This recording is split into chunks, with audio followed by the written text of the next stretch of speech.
जैसा कि हमने कहा था निफ्टी में डाउनसाइड अभी कंटिन्यू रहेगा। निफ्टी ने उसको बहुत ज़बरदस्त तरीके से आज फॉलो किया, लेकिन इंट्राडे में शॉर्टिंग अपॉर्चुनिटी नहीं दिया क्योंकि बहुत बड़ा गैप डाउन ओपन था। तो निफ्टी को आज कैसे ट्रेड किया जा सकता था और आगे निफ्टी को कैसे ट्रेड करना है, इसको जानने के लिए वीडियो को अंत तक देखना सुनिश्चित करेंगे। और जिन दोस्तों ने अभी तक चैनल को सब्सक्राइब नहीं किया है तो चैनल को सब्सक्राइब जरूर कर दीजिएगा ताकि मिलते रहे आपको निफ्टी में रेगुलर अपडेट्स और सीखने के मौके।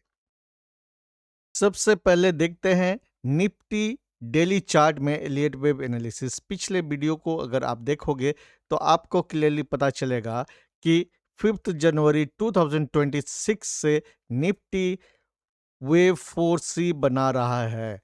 कोई भी वेव सी होता है वो 5 सबवेव स्ट्रक्चर होता है। यहाँ पे देखिए सबवेव 1, सबवेव 2 आर कंप्लीट और उसके बाद जो ये नीचे की ओर आ रहा है ये है subwave 3 of this wave 4C।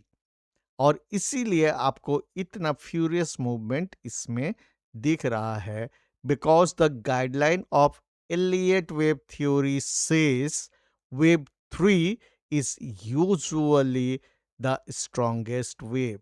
Guideline वो होता है जो हमेशा 100% परफेक्ट नहीं भी होता है, जिसको मानना बहुत जरूरी नहीं है, लेकिन जो कार्डिनल रूल है उसको आप ब्रेक नहीं कर सकते हैं। जैसे कि there are 3 cardinal rule of Elliott wave theory in case of impulse. जैसे इम्पल्स वेव में वेव 2 कभी भी वेव 1 के स्टार्ट तक पूरी तरह से रिट्रेस नहीं होगा।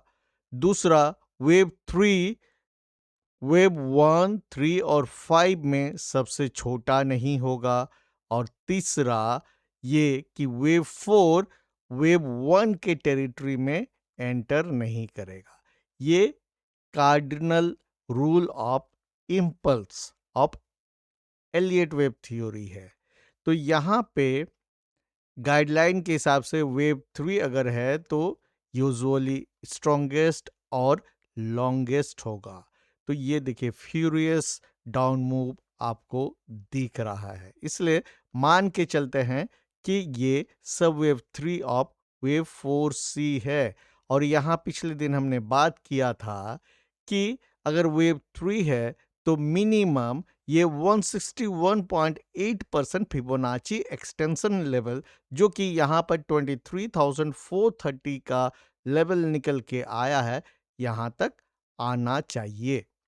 और आज का लो इसने बनाया है 23,697, लेकिन ये ऊपर की ओर मूव किया। क्योंकि इसको आप देखिए, मैंने ट्रेडिंग स्ट्रेटेजी के वीडियो में आपको बताया हुआ है ऑलरेडी कि गैप को कैसे ट्रेड करना है। ये बड़ा गैप डाउन ओपन था, ये 5 मिनट का चार्ट है।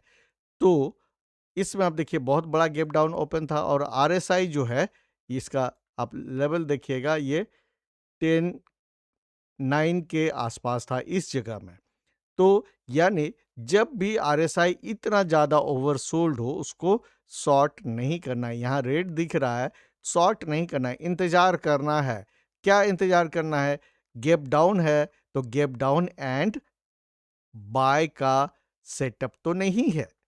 तो यहाँ देखिए सुपर ट्रेंड आपको दिख रहा है, ऊपर है और ये S1, S2, S3 and S4 उसके नीचे जो है ओपन हुआ है और RSI 8 के अराउंड है। तो आपको इंतजार करना था और देखना था कहीं ये गैप डाउन एंड बाय तो नहीं हो रहा है। यहाँ देखिए सुपर ट्रेंड फ्लैट हो गया और कैंडल नीचे है, मतलब आपको इसमें बाय का सेटअप ढूंढना है।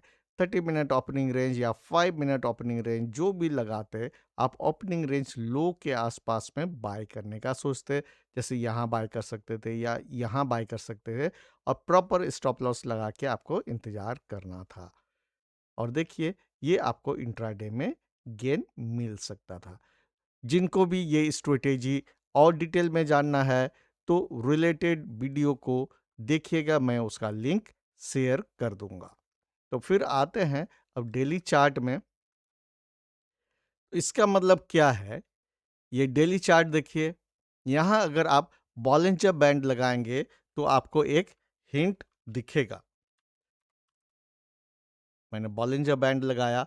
अब देखिए आज का कैंडल, इसको जूम आउट करते हैं तो आपको क्लियरली पता चलेगा ये आज का कैंडल लोअर बॉलिंजर बैंड से पूरी तरह बाहर है। दैट मीन्स अभी इसमें एक बाउंस हमें देखने को मिल सकता है, मिलना चाहिए, जो कि लोअर बॉलिंजर बैंड का लेवल है 24,287 अभी। तो उसके नीचे साइकोलॉजिकल लेवल होता है 24,200 का, यानी मार्केट में बाउंस मिनिमम 24,200 तक आना चाहिए। इसके बाद आप यहां देखेंगे ये जो गैप है, इस गैप को अगर भरना है तो इसका जो लो है, इसका लो है 24,305, यानी 24,200 से लेकर 24,300 तक तो ये मिनिमम बाउंस आना चाहिए। अब अगर मान लीजिए कल गैप अप ओपनिंग होता है और यहीं ओपन करता है तो अलग बात है।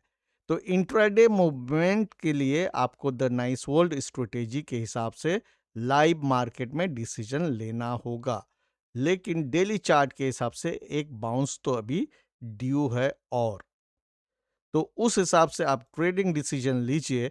लेकिन अभी डाउन ट्रेंड कंप्लीट नहीं हुआ है जो एलियट वेव में है।